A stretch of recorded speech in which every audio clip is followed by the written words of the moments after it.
I'm really excited for our conversation today.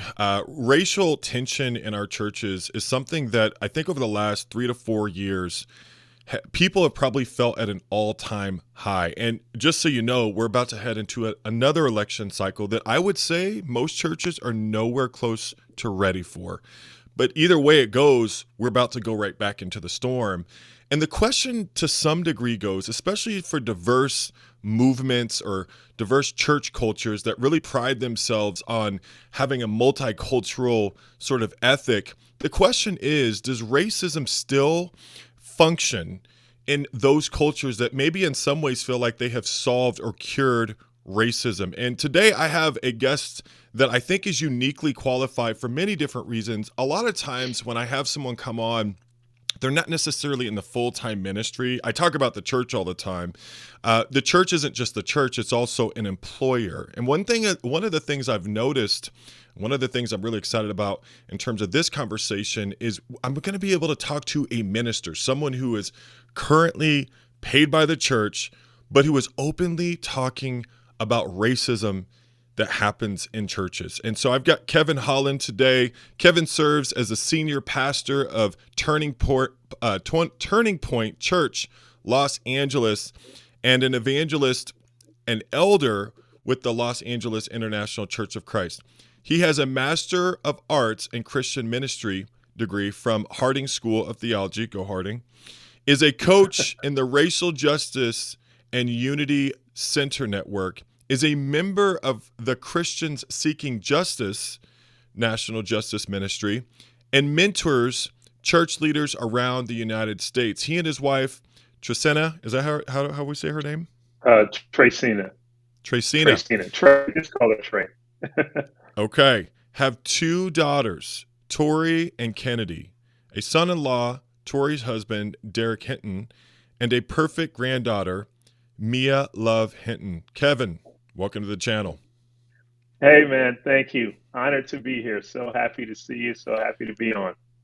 Well, I've wanted to connect. You and I were just talking offline. I've wanted to connect with you for quite some time. You and I have a lot of shared sort of contacts. Our network overlaps tremendously.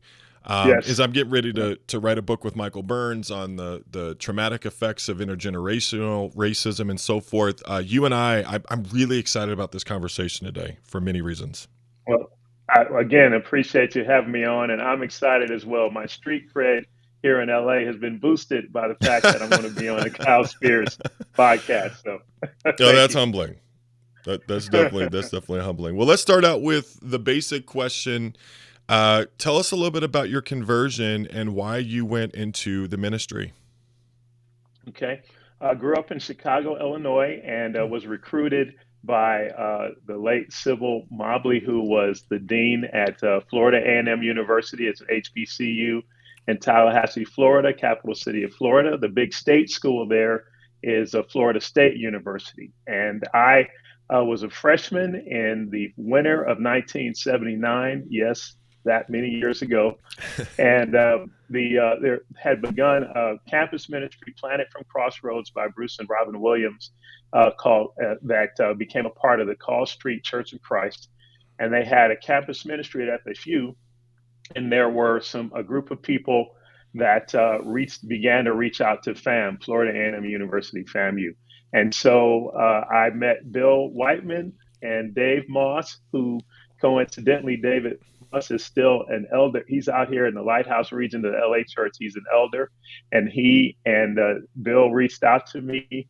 in February of 1979. I thought they were selling drugs. I've told the story a million times. Bill's a white dude with had a blue jean jacket on, and jeans and cowboy boots.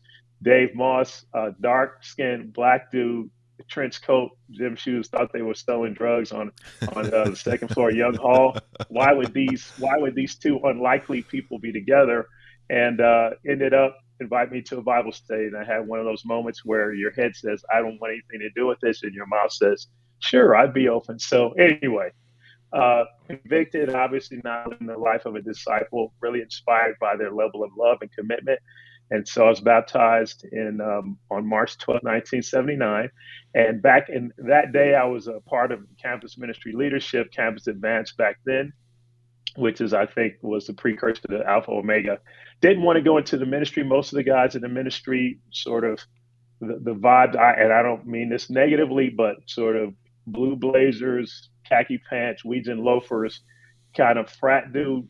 And that just wasn't my vibe, and Mm, not didn't have anything against them, but didn't see myself as one of those guys, campus mm, ministry guy.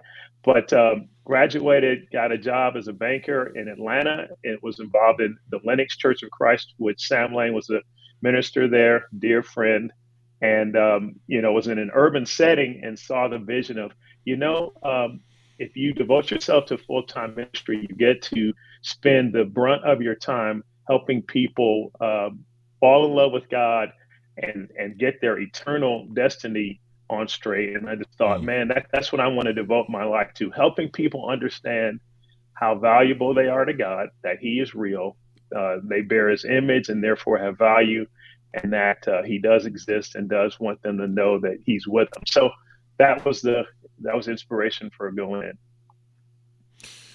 in.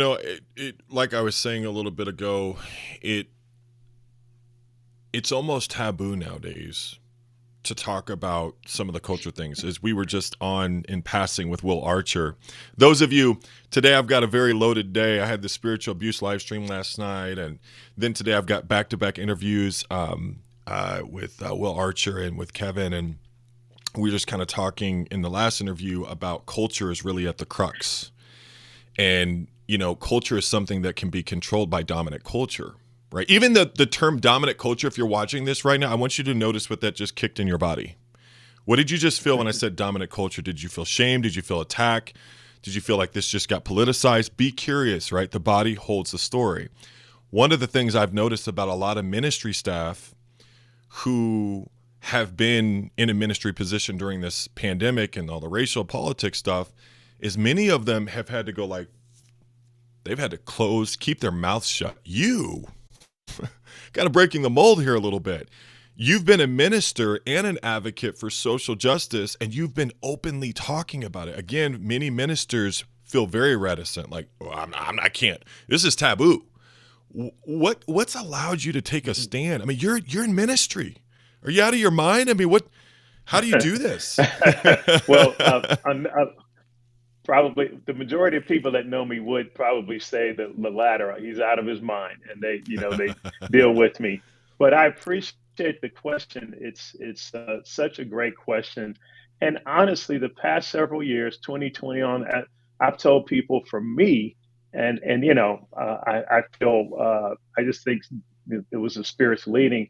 It was like a second conversion for me, not in terms Mm. obviously of salvation, but Mm-hmm. in terms of having my eyes open.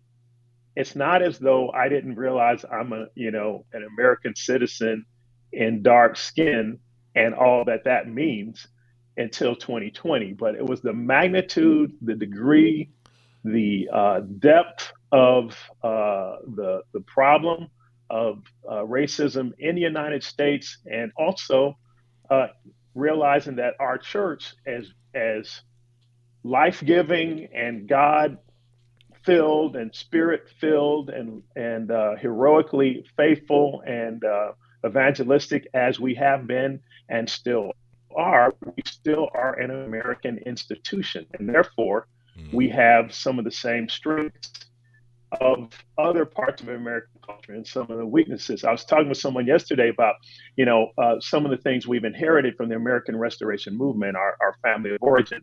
And so a deep love for the scriptures, a deep conviction about just doing what the scriptures teach and not buying into a lot of creeds in terms of, things that we feel like are necessary for salvation, but also some of the things that we're not as strong in, our pneumatology, our sense of understanding and giving emphasis to the Holy Spirit has Mm. not historically been as strong as our Christology or our theology. And I have a friend that jokes about, we kind of feel like in the name of the Father, the Son, and the other guy, and this, he's typically not been, and some of it is a reaction to charismatic groups that feel like overemphasize things. So my point is that in any spiritual family or any group, you're going to inherit good things and not so good things.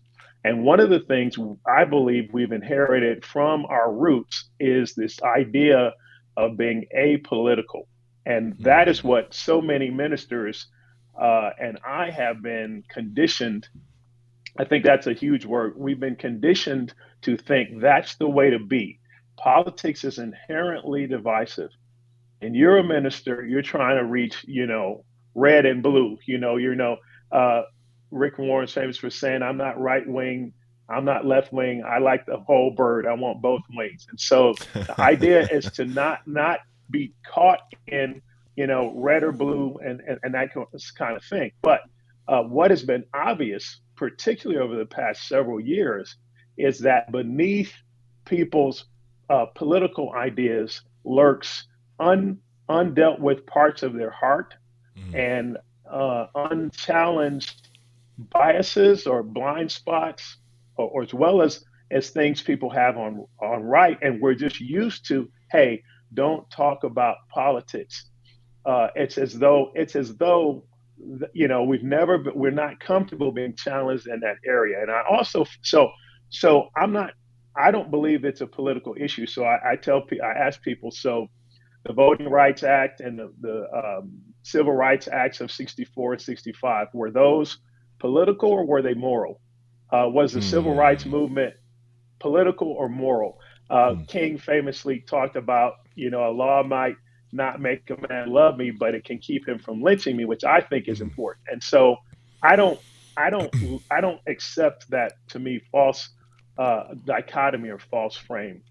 And in 2020, you see a 21st century lynching on video.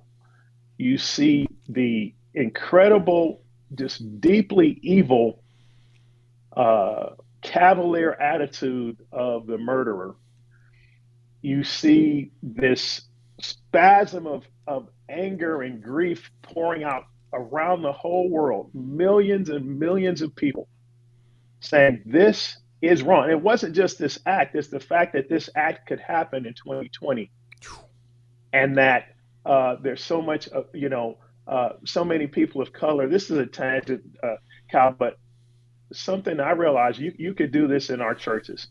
Interview the staffs of the churches. And I guarantee you, when you interview the men, for instance, on our staff, we've got white, black, Asian, Latin X, but the only people that have been racially profiled by police are black men on our staff.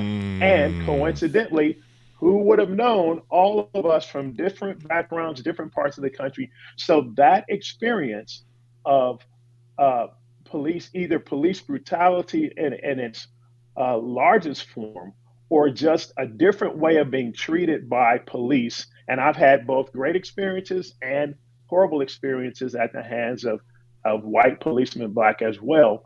Um, when you look at that, it's obvious that the echoes, the aftershocks of race-based chattel slavery, of Reconstruction, of Jim Crow, war on drugs, all of those things, still are in a society that has deeply racist attitudes among a majority of people and among a large percentage of Christians, though you would not know that. Like we wouldn't have known some of the attitudes that we know now had not 2020 happened, right? We wouldn't have seen, oh, so Absolutely. you actually think that, or you actually believe that. So anyway, my conviction was, it broke my heart, and I feel like I've gone through the 5 stages of grief Mm. in terms of, it broke my heart that this could happen in 2020. It also broke my heart that people that I have done church with for years, obviously the only African American leading one of the churches out here in LA for many years, or one of the regions, one of the few. Now, thank God, there are a lot more, but historically, we've not had as many people of color leading. People that you go on vacations with and study with each other's kids and spend holidays with, and we'll talk about purity and dealing with finances and marriage and super intimate stuff.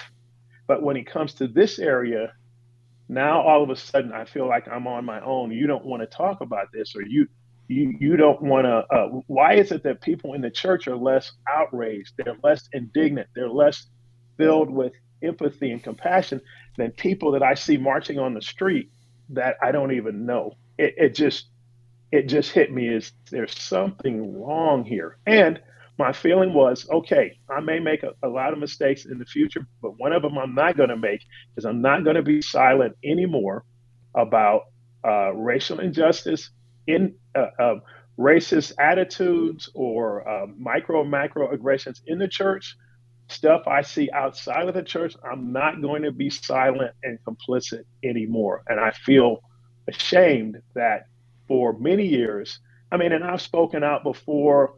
You can't be a person of color and person trying to lead a multiracial church without having some conversation about those things. But I think my spirit was more of, hey, I don't want to be the angry black man. I Right. want to be a minister who happens to be African American, who loves and helps nurture and shepherd and lead people of all backgrounds with no respect to their background. So that was my conviction, and that's how I lived.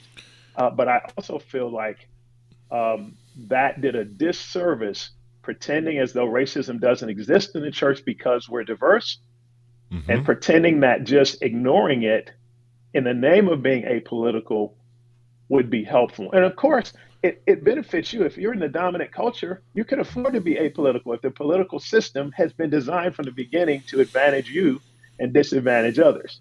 And then, by the way, you can deny that it exists and keep moving with your life. So obviously, there's a benefit.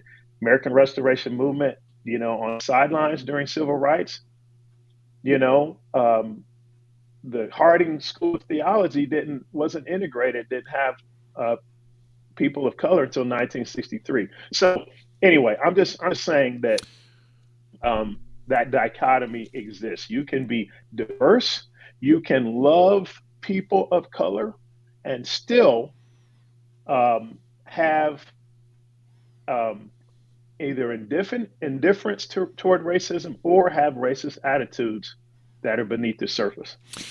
So I really appreciate what you're sharing. There's several things. First of all, what I hear you saying is that the pulpit is not a space that we selectively promote justice for one group versus another.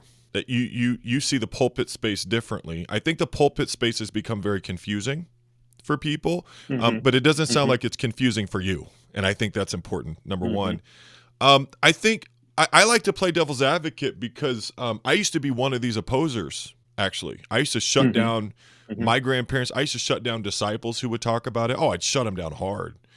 Um, Hmm. here's a critique that someone might say. Well, Yep. you didn't really have a problem in our churches until George Floyd got murdered. Um, Hmm. and it seems like you have the same timing as the world. What about all those Hmm. years where we were playing nice in the sandbox together? Was that fake? Were you holding it in? Why didn't you give me a heads up? Why didn't you tell me you were feeling these things before George Floyd was murdered? You Hmm. seem to have the Hmm. same timing as the world. What do you have to Yeah. say to those who feel like all these years we were a multicultural kingdom or whatever, and black and brown people weren't saying anything? Hmm. Well, thank you for that. And yeah, I feel very strongly about that. I realize that narratives, we live in an age where narratives are deeply ingrained, and they are very hard to change. And so, um, also the idea of putting it on people of color, all of a sudden Mm. now you are concerned about this as though there haven't been conversations for years about inequities in the world and in the church. And so, for instance, I think 2022, if I'm not mistaken, is the 10th anniversary of the squad emphasis in the international church, social, cultural, union, and diversity groups. Okay. And they blew up in 2020. But there have been 10 years prior to that of conversation, or 8 years, with people like Scott Kirkpatrick and others saying, we have a problem in our churches. There is inequity. There are areas of inequality in terms of leadership, in terms of power dynamics, and there are elements of racist attitude. And I think in people's minds think, well, if I'm not Derek Chauvin, or I don't have a hood on, I can't be racist. I love all people. And so that offense of calling me that, I'm saying, okay, what about indifference? Are you indifferent to injustice? Are you indifferent to the burden of suffering that people that don't look like you have? So, for instance, in your D group, are you okay with the fact that parents of color have to have a different conversation about how their kids deal with the police than you do? And you don't have to, you haven't thought in your life about having that conversation. So you're like, hey, I'm with you 100% here, but on that area, you're on your own. And so if you don't have a problem with that, that doesn't bother you, not from a political standpoint, but from a love your neighbor as you love yourself. John 13, love each other as I have loved you. Galatians 6:2, carry each other's burdens and so fulfill the law of Christ, let alone the 165 passages in the scriptures approximately on justice. I mean, Kyle, think about it. How many messages on justice have you heard in your tenure as a Christian compared to how many there are in the God? I mean, Right. Isaiah, Micah, even the Torah, Jesus, don't neglect the more important matters of the law: justice, faithfulness, and mercy. Luke 4, I've come to release the oppressed, and all that. And it's as though we have our lens and we read those out of the Bible. So I would also say we've tried to have people of color have had and have attempted to talk to others in our fellowship about this, but most people have not been willing to listen. What I'd say is 2020, there were more people of the dominant culture that were willing to finally listen. I had so many people say to me, it wasn't that I didn't believe you when you talked to me about how you were profiled in front of your wife and your children. It's that I just couldn't quite wrap my mind around it, because that wasn't my experience. And so you Right. felt gaslit. I don't know if it's gaslit or gaslighted, but you Yeah. felt that. And that, no. It's your fault that you never talked about this. It's not my fault for not being curious and being, hey, so what's it like for you? What is it like for your experience the other 166 and a half hours when we're not singing next to each other and fellowshipping at church? What is it like for you and your kids dealing with the police? What is it like for you interacting in work environments where there's toxicity or whatever? And I'll just speak for myself. So many of us became conditioned. I believe, Kyle, we are conditioned to assimilate and to just be happy in a diverse church, right? Right. We're much more diverse than the Christian churches, than the churches of Christ, than many evangelical churches. And so we should just be happy to be in the club. We don't need to have equity. We don't need to have a seat at the table. We should just be happy. And so many people of color have learned to assimilate, as Kendi would say. So we're assimilationists or we're accommodationists, and we talk among ourselves because we know dominant culture is not going to listen. Oh, I had a guy say, I said, and this dude actually was a black dude. And so, by the way, racism is not just it's not just held by people in the dominant culture. Correct. Obviously, there's internalized racism and so forth. But he's a black police officer who's a Christian.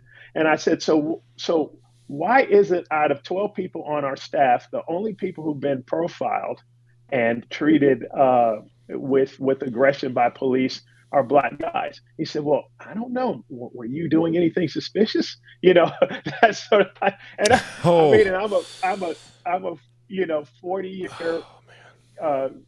minister, 44-year-old Christian, but it's just the level of conditioning. I believe, what's the guy's name? Ta-Nehisi Coates. We've been conditioned. I think our culture and in the church, we have been conditioned not to see racism, and we've been conditioned not to care. It's not our job. It's not our place. So I've got this quote. I've got a million quotes, but the one that to me speaks to it, it's King's quote. I would encourage everybody. I say read the letter from a Birmingham jail if you want to understand the dynamics of kingdom and justice and dealing with race. But he talks about the moderate, right? And he says, I've almost reached the regrettable conclusion that the Negro's greatest stumbling block in the stride toward freedom is not the white citizen counselor or the Ku Klux Klaner, but the white moderate, who is more devoted to order than to justice, who prefers a negative peace, with the absence of tension, to a positive peace, which is the presence of this. With your goal, but I can't agree with your methods of direct action. And he says, shallow understanding from people of goodwill is an absolute misunderstanding from people of ill will. I just think we have so long that we have missed that means are a justificating, solidarity having community. Difference between diversity and solidarity. Diversity is we're all together. Solidarity is I care about you, I stand with you, and I stand against what is wrong. And I say what is wrong. I call out injustice. I care so much about you that I'm willing to speak rather than be indifferent or complicit. And I believe, I honestly agree with Jamar Tisby's statement, which Color of Compromise. I read that book. I encourage everybody to read it. Mm-hmm. But the subtitle is The Truth About the American Church's Complicity with Racism. I'm not talking about I am not an overt racist. I'm talking about, are you anti-racist? Are you pro-justice? Are you an advocate? Do you do justice? Do you seek justice? Do you speak up, as the writer of Proverbs said in Proverbs 31? Or are you indifferent? So that's what I would say. Yeah, let me just relate for a moment in terms of being one of those people of color who was very resistant. Let me just say, and I write this in my book with Michael Burns that we're working on. So my grandfather was from Arkansas and my grandmother was from Mississippi. And they would tell me about Jim Crow. They would tell me about the culture. And when we would talk, I'd stop my grandfather, which is crazy. He passed last October. Huge model in my life. My grandfather was a really important person. And one time he was a very successful businessman, very, very successful in Kansas City history. He was in the barbecue business. Long story short, one day he told me, he was like, now Kyle, you're not gonna like what I'm about to tell you. And he had said, yeah, if he would have been white, it would have been different. And I shut him down. I would shut down my cousin who did black studies. I would shut down other people. Why? The reason is very simple. Because something in me was wounded, right? When you're talking about discipling or blackness, discipling blackness, you're discipling a wound in many ways. And I wasn't ready to confront the pain of inadequacy.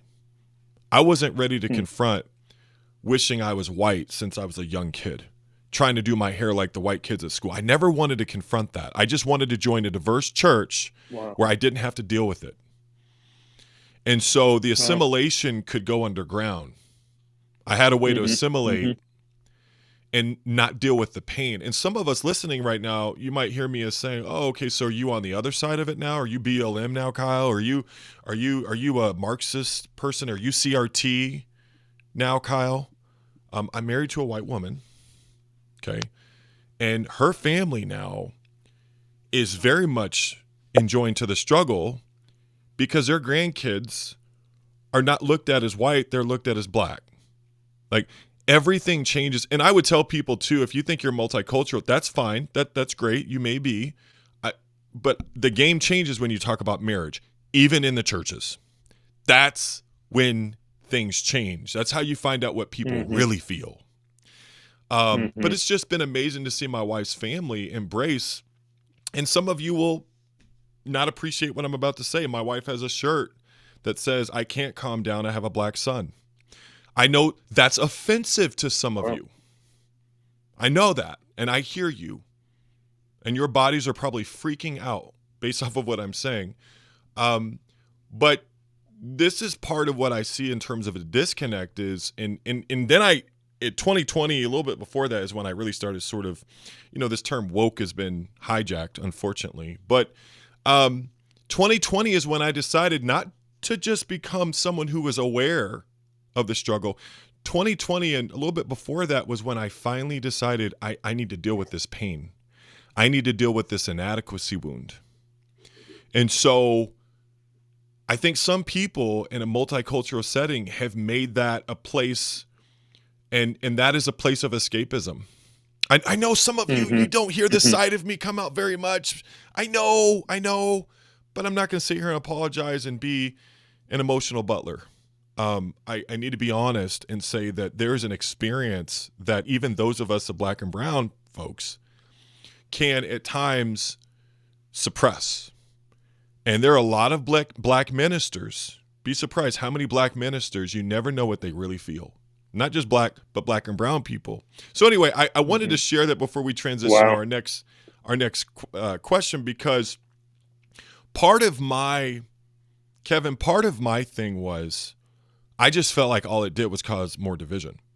I'm like, okay, all that Mm-hmm. happens is Mm-hmm. when we talk about the past, we get triggered and we start dividing. I want you to talk to the people who feel like all racial conversations really do in a multicultural church setting is divide the church. Mm-hmm. Mm-hmm. Well, thank you, by the way, for sharing what you shared. And I had to say something about when you mentioned the Please. idea of woke, the idea of woke. All right. So now there's a quote that I posted. It's by David Swanson, who Mm. is a pastor of a church in Chicago. And I'm not looking at it right now. This is a paraphrase of it, but he just says it's crazy how we've taken a decades old slogan of Black solidarity and awareness and manipulated it and twisted it beyond recognition into a tool for white power. And he talks about Wow. the corrosive nature of whiteness. I don't mean white people. I mean whiteness, the supremacy of whiteness. And so what I would say is it was remarkable to me to see people in 2020, many people of the dominant culture, dear friends, 20-year, like, people you've done life with in your community groups, in your churches for years, right? And never had conflict over this. To say, I had no idea. I don't know if you experienced that. Right. People, Oh my I had goodness. no idea Oh this yeah. is what your life was like. This is what your experience was like. This is what my brothers and sisters of color have been feeling. I had no idea. Mm-hmm. And then in a matter of 2 weeks, go from I had no idea to you're doing it wrong. BLM is doing it wrong. Colin Kaepernick did it wrong. CRT is doing it wrong. Robin DiAngelo is wrong.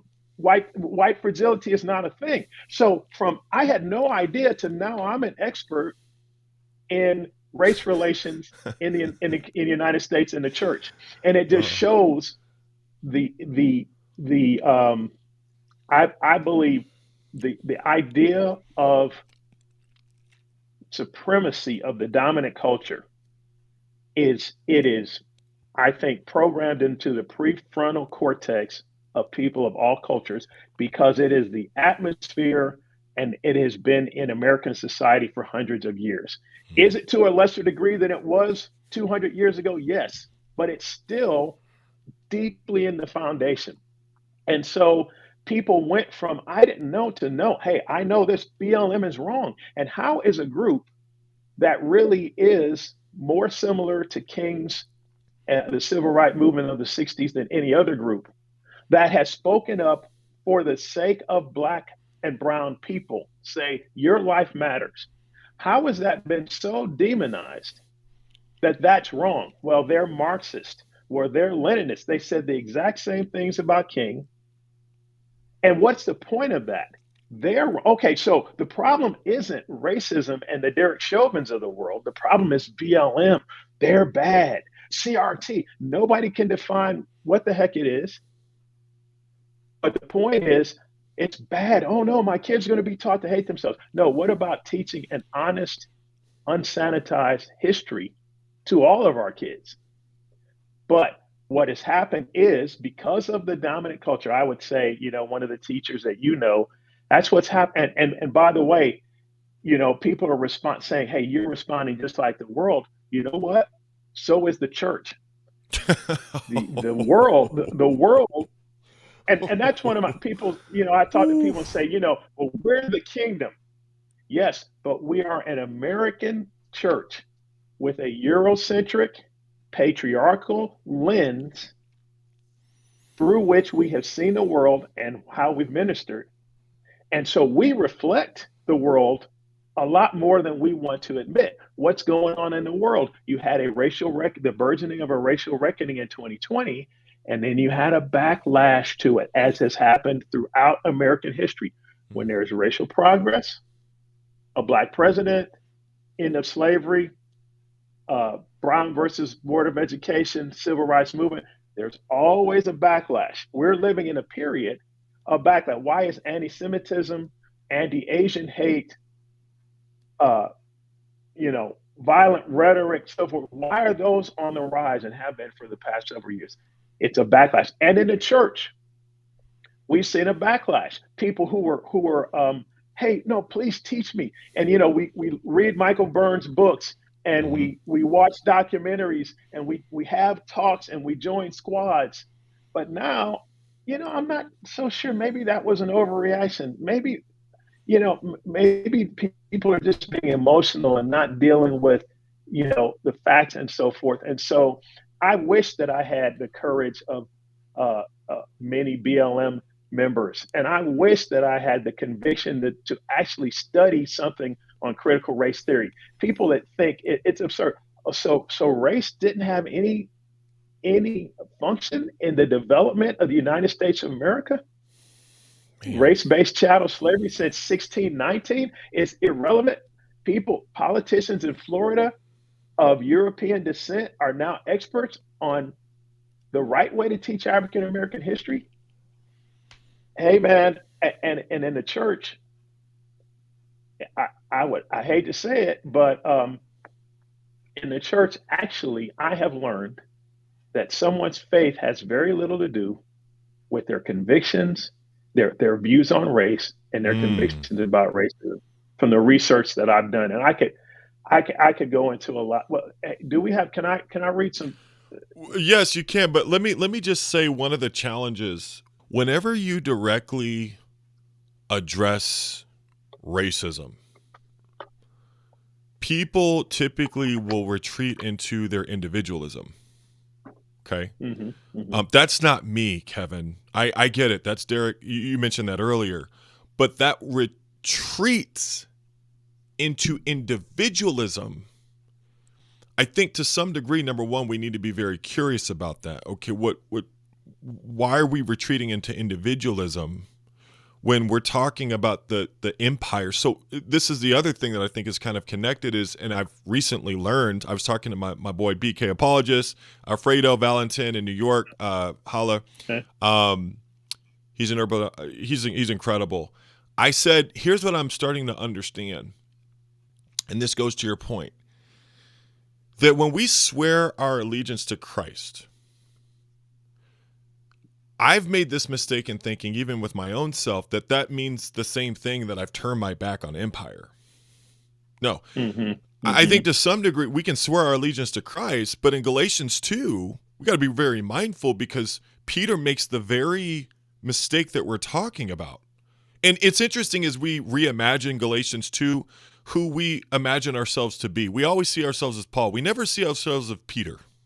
We would never be Peter. Very true. That's unconscionable. And so, but this idea of retreating into individualism,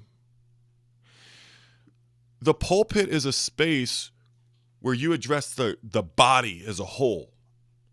And so my question to you is how do you deal with the tendency to want to go into individualism when we talk about this issue?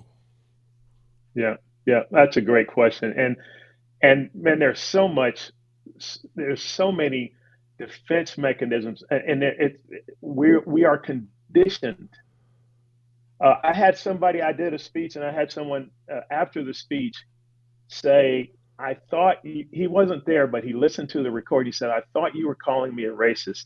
If I don't speak out against justice the way that you say I should, speak out against injustice or advocate for it, then you're calling me a racist. Now, I didn't say that.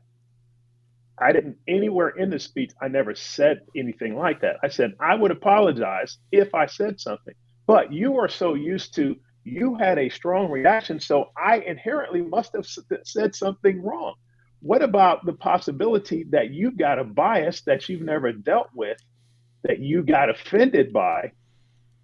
What about that possibility? And it's as though that's not even in the realm of credible thinking, that response would be that way. And so I think that's what I see relative to individualism. It's interesting. Nicole Hannah-Jones tweeted recently that people of the dominant culture don't have any problem feeling a sense of pride of the accomplishments of their culture or their ancestors when it comes to good things, right? Hey, I didn't have slaves.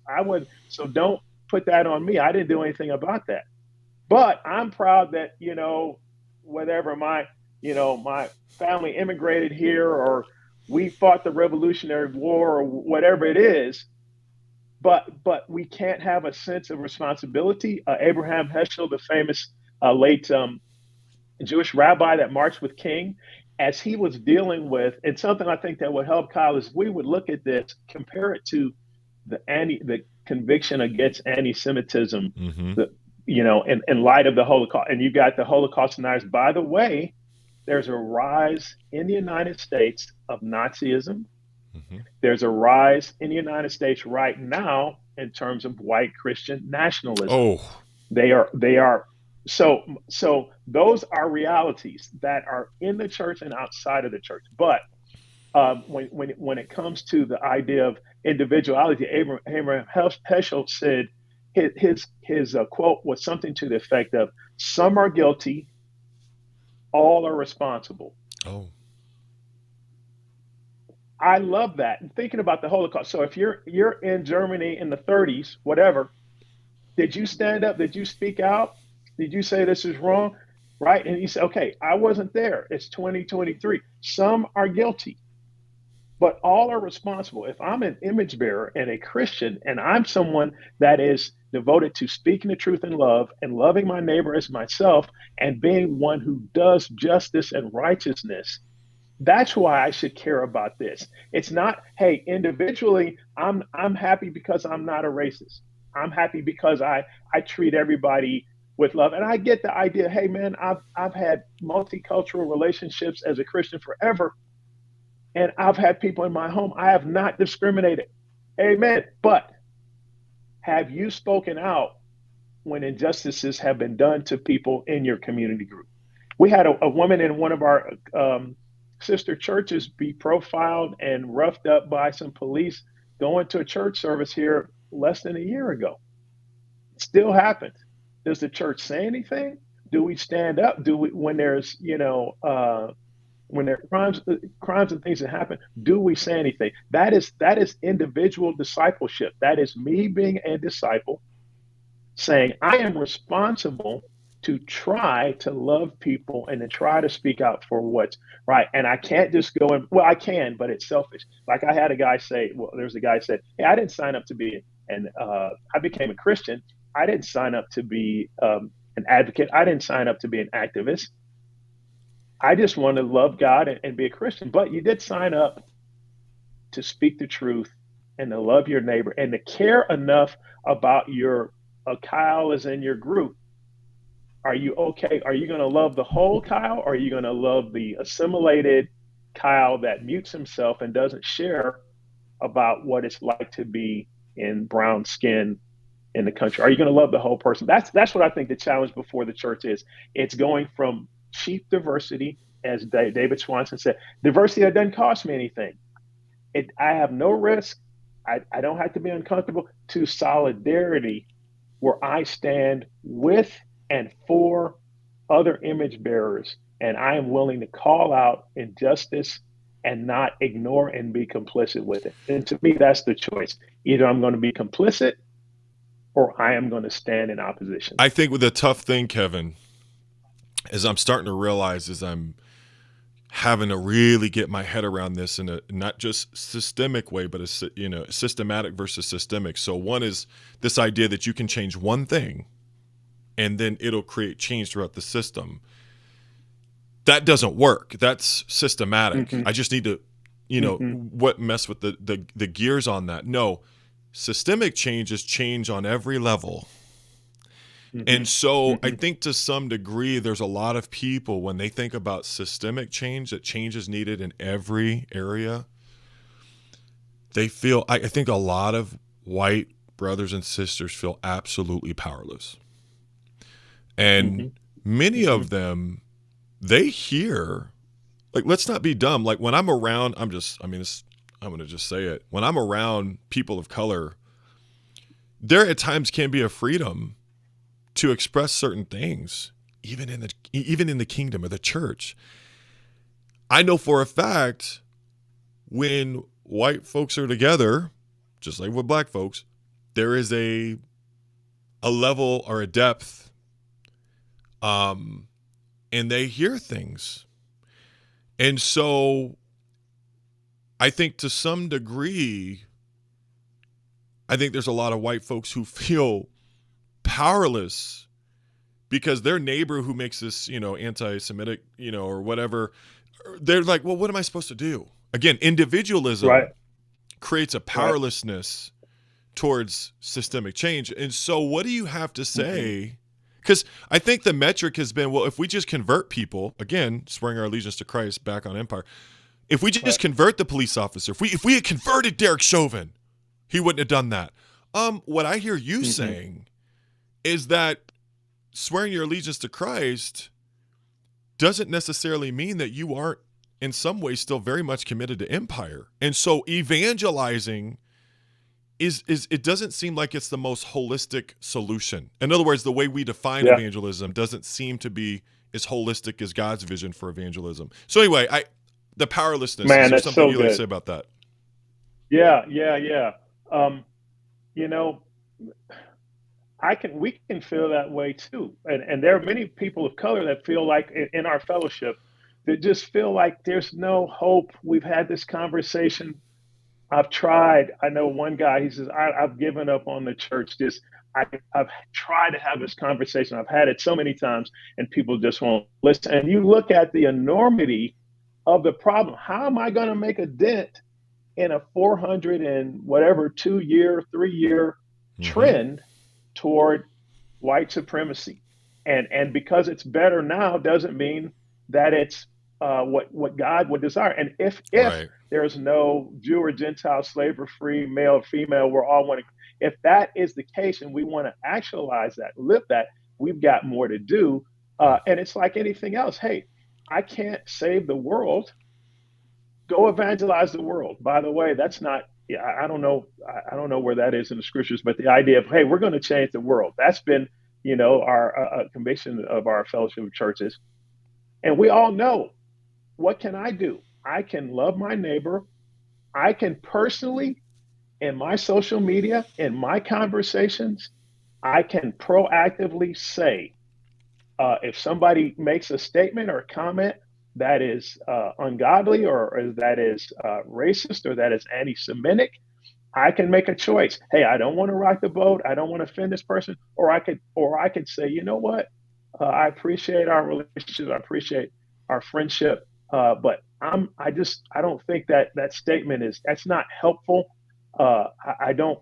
I would prefer if you not say that or do that. I know that sounds like something small, but if more people would do that, in other words, not be silent, I think change would be produced. Now, I know people feel like, well, hey, I don't want to lose a friendship. I don't want to lose a relationship. I get that. But I am unwilling to to lose myself, my integrity as a Christian and as an image bearer, to stay silent and be complicit in an ongoing, sinful attitudes of people. I'm unwilling to do that. So the question is, what does it cost you to not say or do what you know is right? What does it cost you in terms of your conviction and your soul? And I think, like anything else, Kyle, if you really want to be a part of the solution, there are so many groups to join, so many books to read, so many. Hmm. I've got two books. Faithful Anti-Racism is a book that I would highly recommend. It's up here on my mantle. There's another book that we read called Be the Bridge, and it gives practical, peacefully protest. Just speak up rather than be silent. When you have the choice, when something, let's say, I don't know, let's say that it's January 6th, the attack on the Capitol, right? And you have a chance to just ignore it, or you have a chance to say, wow, that hadn't happened in 200 years. Something's really wrong here. That's wrong. That's evil. To talk about hanging the vice president, to walk around in the Right. Capitol with a Confederate flag. Not, oh, well, I'm not sure. It did it really happen? And oh, well, we shouldn't be involved in, man, I just, so here's what I would say is, if your conviction is, I want to make a positive difference, but what can I do as one person? You can be one person who, as a disciple, which is a learner, you devote yourself, okay, I'm going to spend the next X number, whatever, learning how to be an advocate for justice, learning how to be an anti racist, not just an indifferent non racist. You can do that. We all know how to, we're Christians, right? We know how to learn. We know how to go to a D group. We want to learn how to be a better husband, a better wife, a better couple. We go to marriage dynamics. We go to make marriage simple. If we want to learn, as what you're doing, healing trauma. Okay, all right, man. I feel like I've had to, okay. I go to therapy. I get counseling. I mean, there's a way to do it. So I think it's more of the heart to do it, and that you did sign up to love people to this degree when you became a Christian. And you got to give up one of two things. Either have to give up your comfort. I've had to get, hey, we all know, as a Christian, right? To grow, you're going to have to deal with stuff that's uncomfortable. How can I be a better husband? Whatever. Uh, but you got to either give up, you got to be willing to give up comfort, or you need to be willing to give up the illusion that you really do love your neighbor as yourself, and you really do love the person of color in your church as yourself. No, you love them to a degree. You love them to the degree that it doesn't make you uncomfortable. But if it does, then they're on their own. You'll deal with them in, studying the Bible and talking about finances and marriage. But when it comes to race, you're on your own. And that signal has gone out. That bat signal has gone out loudly and clearly to many people of color in our churches, and they're like, you know what? I'm not gonna. This is not what I thought it was. Right? I thought we were all down. I thought it was one for all for one. But no, 2020 and beyond show me, no, we're not exactly. We're up to a degree. As long, like Lecrae, the rapper, as soon as he started speaking out against racial Oh yeah. injustice, his followership shrank. Why? It's because it was conditional. It's conditional love, and to a degree, we're all conditional. I'm just saying, you know, um, I think we need to be real about it. So, Well, there's a prior commitment, and I'm going to say that I had a prior commitment. My prior commitment was emotional. I got into a hmm lot of emotional scholarship, and then I got a whole stack of books over there. Soon Chan Ra, I think he's got yeah, Unsettling Truths. Doctrine of yeah, Discovery is very unsettling. yeah. You Woo! got my man Myths America Lives By. See, part of it is the American exceptionalism that is imported into, especially Restorationdom. And Yeah, it's this sort of frontier theology, which, religion on the frontier developed in a way that was consistent with American meritocracy. So, in other yeah, words, individualism in the church, our individualism very much affects our evangelism. And so, hmm Jesus's point with the hmm Good Samaritan is, I want to take somebody who freaks you out. yeah, That's kingdom, right? If you love yeah, him like I love you, you're mine. You belong to me. John 13, you were yeah, mentioning 30, 30, 33, 35. yeah. The world will know that you belong to me by your love for Love. the Yeah, Samaritan, not just for your love for one yeah, another. yeah, That's yeah, the premise. And then to your yeah, point about a world yeah, evangelism, the way Jesus envisions evangelism is, okay, you want to start in Judea, Jerusalem, then you need to go to Samaria. It's not yeah, Jerusalem to everywhere else. No, you need to go through yeah, Samaria. And so yeah, to yeah. me, this is most visible as we think about evangelism. It's interesting to me, like we live in North Omaha. Omaha hmm is very segregated. We live in the hood. All right. hmm We got a halfway house down the street. Down the other street, we got other stuff I don't want to get into publicly, but there's stuff. hmm And what's interesting is where the rest. Now, I'm not throwing shade, like, because we're Yeah. building a house and we're about to move. But it's interesting. I don't know how people feel about evangelizing in the hood. Like, do you really want to hmm come over hmm here and share the good news? Because this is somewhere we were warned not to move to because it's not a good area. Okay, well, what's a good hmm area? hmm And oh, by the way, is that an area that's a part of the mission? See, for some of you, it mm sounds like I'm going on a rant, right? Yeah. Maybe I am. Anyway, long story short, to me, I would say even in churches now, those of you who do not believe that it's segregated, if you don't want to look at what's happening on Sunday, just look at what's happening every day of the week. Where do your people live? That tells you a Mm. lot. Well, And what am I supposed to do? Buy a house in the hood? I mean, am I going to get jacked and this and that? And I'm just mm, like, okay, well, these are the types of embedded perspectives that never really get challenged. We'll send yeah. somebody Yeah. across the world, but we won't send them across town. What does that tell you? Wow. So profound. Yeah. Well, and you think about even in the Restoration movement, heroic churches throughout the centuries, I mean, throughout the decades, 60s, 70s, 80s, 90s, thousands, sending missionaries and millions of dollars to evangelize Black and Brown people, still, though not engaging those very kinds of people and advocating for their well-being right down the street. It's that weird dichotomy where you can separate the two. Okay, that's spiritual, but this is societal. This is Hmm. social justice. And by the way, why is social justice a pariah? Like social means of Yeah. people. Like how can you love people and not advocate for their well-being? I appreciate you mentioning the Good Samaritan. Honestly, Kyle, if I could say anything about this, when we look at this area, it's just like wanting women to be valued and loved, and Jesus' conviction about lifting up the women and womanhood, right, in a uber patriarchal society. Just like wanting people to have what they need in life, that spirit, the Samaritan spirit. That is to me what this is about.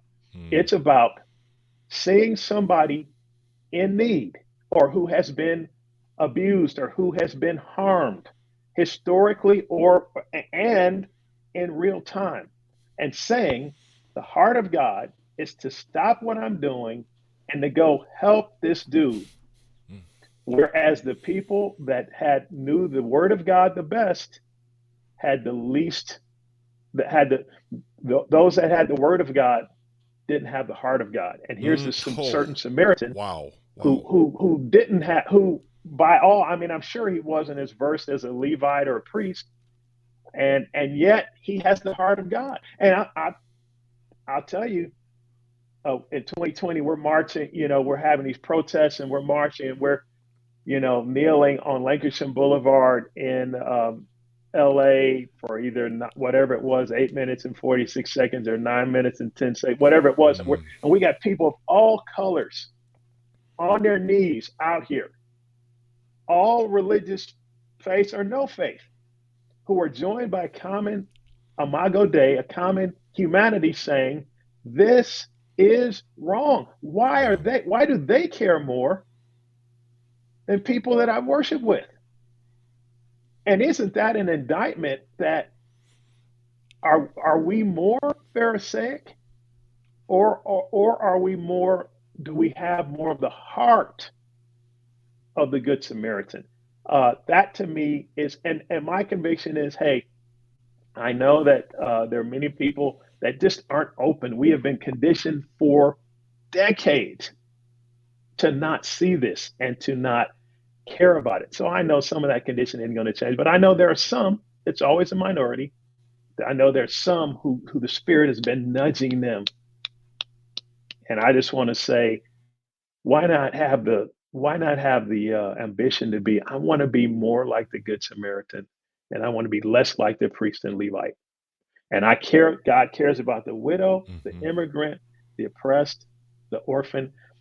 Uh, we haven't even talked about immigration, right? The Oh, horror of the attitudes that so many Christians have toward oh yeah. immigrants, which is influenced by the world. And so I would say, uh, those of us that say, hey, well, that's the church, this is the church, and this is the world. Hey, the church reflects the world more than you realize and imitates more than you realize in many areas. But Leviticus, it's all through the scriptures. Hey, love the foreigner. Leviticus, whatever it is, 17 or Hmm. 19. You were once foreigners.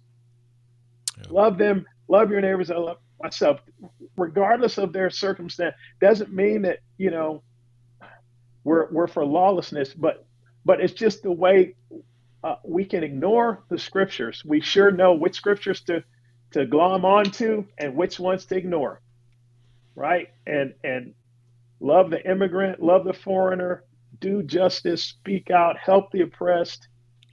I mean, it's all throughout the scriptures, and I just want to encourage us: don't shut down the conversation, even if Right. if you disagree. That's okay. That doesn't bother me. When have the majority of Americans or American Christians ever, ever been the ones on the edge of advocating for justice? It's never been the majority. And that's okay. Right. I want to just say that I think evangelism, the heart of evangelism is God's vision for wholeness. Hmm. And if we Hmm. go by that definition, that it's about, Mishpat.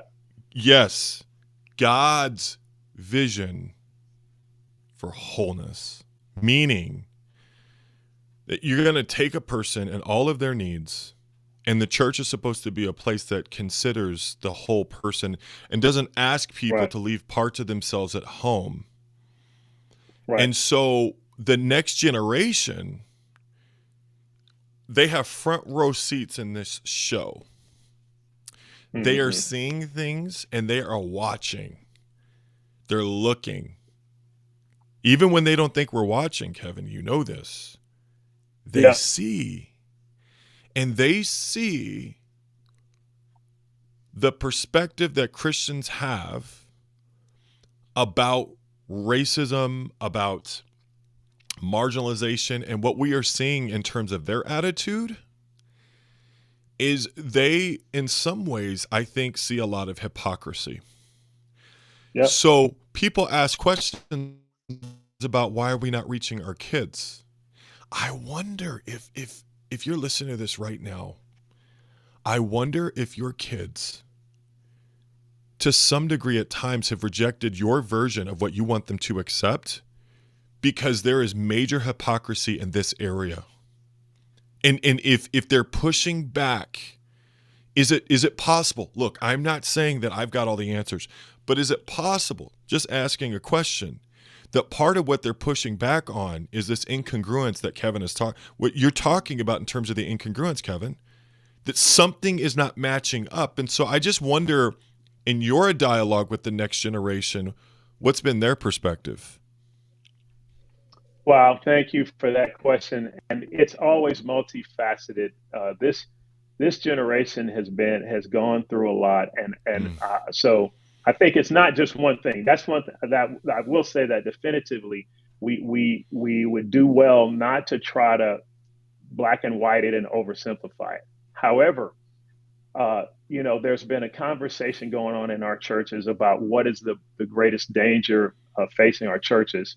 And some think that it's the idea of losing our concern or conviction about the scriptures, or it's progressive theology, hmm which is in the name of just being relevant, minimizing what the scriptures teach um, and focusing on what the culture is demanding. Had an mm, elder tell me, "Hey, we just go by the word of God. We don't cave to culture," and I said, "That's not true. All of us are shaped by culture. You're just shaped by a different culture than the next gen, but you don't mm, recognize that." But uh, what I think is a danger, and what we're dealing with, is people see us read the scriptures, but they do not see us doing something about injustice, mm, doing something about oppression, doing something about marginalization, doing something, the woman at the well or the Good Samaritan or the person that, and obviously, and I don't want to ignore heroic work, noble work, hope worldwide. I'm not saying that our churches have not done incredibly heroic, noble, Christ-like, benevolent work and aren't doing it. I'm not saying that, but I am saying that we have not matched in that area. We've not matched our same conviction and care about marginalization and injustice. And so I think that the issue is not progressive theology and trying to be relevant. They're saying you're not living what you preach and what I mm, read that you tell me you believe. You tell me you believe that. You tell me, show you in the Bible and you'll do it. But that's not your heart. I mean, I feel like I think our biggest danger, honestly, personally, is being Pharisaic. And I get the Pharisees now, they weren't, some of them I'm sure were evil dudes. Most of them, they were just, they couldn't, they would not see the world through a different frame. And Jesus tried to pour new wine and they just weren't willing to see it. That's where many of us are. I've been doing Christianity this way forever. I'm not willing to reimagine, wow, maybe I missed some things here, or mm. maybe I need to do it differently. So I think that's what's affecting them. And I would say this, um, it's not like this is a magic bullet, but I do think integrity preaches. Oof. Consistency, congruence, integrity always preach. And the famous quote, "I'd rather see a sermon than hear one any day." So uh, yeah, Wow. I believe I think it's really, really important. And there's like a ton more I could say on it, but yeah, I think they're watching, and you can't fake it. And and the idea that the world being relevant is somehow bad. Shouldn't you want to be relevant? Shouldn't you want to be salt and light? I mean, isn't that what we're called to do in the scriptures? I don't see it Mm. as being relevant. I see it as actually living what we say we believe. That's what I see it as. And I go back to this statement that, and I'll just say this in closing, that there's a prior commitment. Um, it's been Hmm. passed down intergenerationally, even subconsciously in most cases. Many of these beliefs are intergenerationally transmitted. And it's this superiority, it's the elitism, it's the Yeah, tribalism. And we're tribal. Look, tribe is not wrong, yeah, but we overdo yeah, tribe. Part of the story of tribe has to do a lot of times with trauma. It's a reflex. Even when I think about yeah. this fellowship of churches, it's very much a reflex to in reconciliation with the parent denomination, right? This is a Mm, stream hmm. that has a lot. I mean, there's a story there in terms of irreconciliation and tribalism and exclusivism and judgment and trying to prove something. And so, again, through the lens of trauma, we don't just sort of diagnose. Through the lens of trauma, we have compassion. Like I have compassion on people who are struggling with their inner bigot. An inner bigot, as Dr. Schwartz talks about. A Wow. lot of people That's a don't great, even know how to yeah. partner with that inner bigot. That's part of what I'm going to write in my book is, I wouldn't say anti, like, so for me, when I think of anti, it makes people go into the like protector part sometimes. What I think is Right, right. important is the process of unblending. So you have this part of you that you think you are, and then some of it needs to go through the process of discipleship. And unblending is where we take the superiority, right? Because whiteness is not bad, but there's a lot of superiority attached to it. How can we help someone be white and loved and be proud of their culture, but unblend from the superiority? So this is stuff that I'm going to be addressing more and more. But anyway, Kevin, I'm so grateful that we finally connected, brother. And I want to say to you, Yeah, man. what I tell all my guests, brother, we are with you. There are many, many, many, many, many, many people with you, and God is for you, my brother. Thank you for coming on. Wow. Well, I can't thank you enough for the conversation, and I feel like we could talk for 5 more hours. Oh, There's so easily. many resources, so many Oh, resources. But I would also say to the person from the dominant culture out there are so many great authors: mm, David Swanson, mm-hmm. Daniel Hill, Robert Long, David Gushee. Uh, they're just there are people of the dominant culture who have faced this head on. No one is looking for white guilt. No one is looking for you're bad because of how God made you. The whole point of all of this is honoring how God made all of us. So there are people who have navigated that tension and like you said, dealing with their inner unblending. There are people you can learn from. We're not. Yes. I'm not. We're. This is not somebody. We're not against. We're not. This is not out of love, out of lack of love. That's why it's not out of love. Right. It's not out of lack of love. Right. And I heard Jim Tisby say, uh, I share this not because I don't love the church. I love the church, but I hate racism because it is Hmm. counter to the love of God. But I say this out of love for the church and love. I've been in this 44 years, and I have Wow.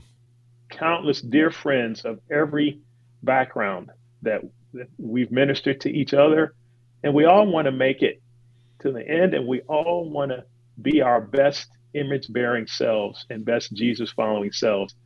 That's what this is a part of that. So, but thanks a million, man. I'm gonna keep my subscription. Okay. Okay. Okay. So what? Cool, man. And hey, Even it.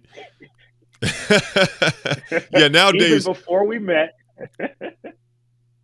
I appreciate that, man. Well, those of you that have watched the entire video, I just want to say bless you. Thank you for investing your time. It's my pleasure, and it is my heart to continue to provide content that allows for conversation. And I'm just grateful to be able to do that. I'll see you next time.